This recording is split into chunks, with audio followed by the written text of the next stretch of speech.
दोस्तों, तो कैसी हैं आप दोस्तों। आज की कहानी कच्चा कलवा भूत पर है।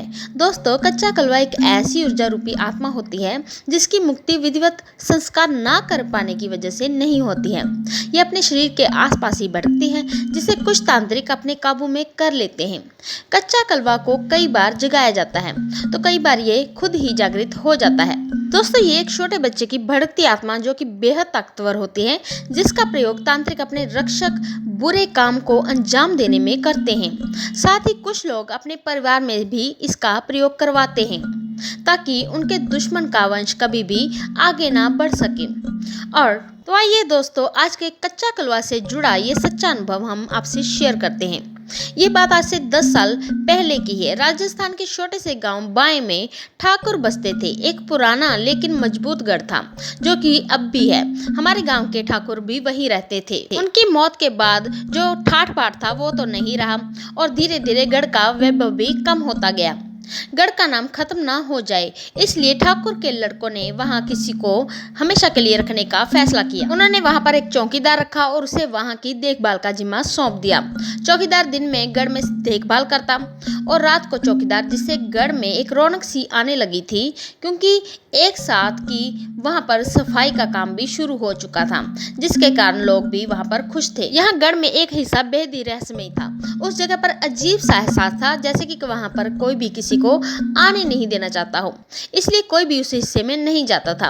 एक दिन चौकीदार ने उस हिस्से में सोने का फैसला किया और रात को वो वहीं पर सो गया। रात को अचानक उसे कुछ बच्चों के हंसने की आवाजें आने लगी। चौकीदार हैरान रह गया कि इतनी रात को बच्चे कहां से वहां पर आ गए।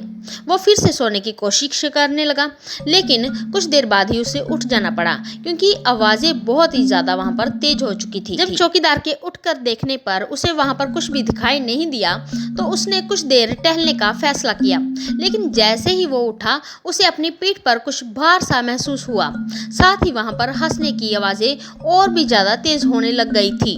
उसने देखा कि थोड़ी ही दूर पर कुछ बच्चे बैठे थे, मुंह छिपाए।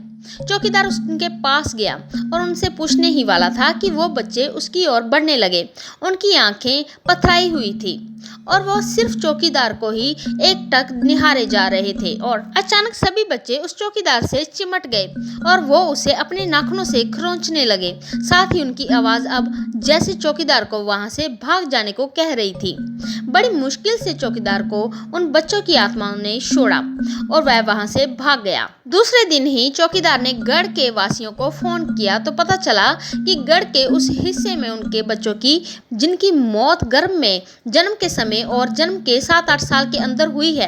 क्योंकि नवजात बच्चों और बालकों का अंतिम संस्कार नहीं किया जा सकता, इसलिए उन्हें गढ़ के ही इस हिस्से में दफनाया जा रहा था। अब गढ़ को 2 हिस्सों में बांट दिया गया और सिर्फ आधे भाग में पूजा पाठ रहने के लायक बनाया गया, ताकि आधा हिस्सा वैसे ही वहां पर, क्योंकि उस पर हिस्से में उनके बच्चों की आत्माएं थी, जिसके कारण दिन के समय वहां पर कोई भी नहीं जाकर देख सकता है।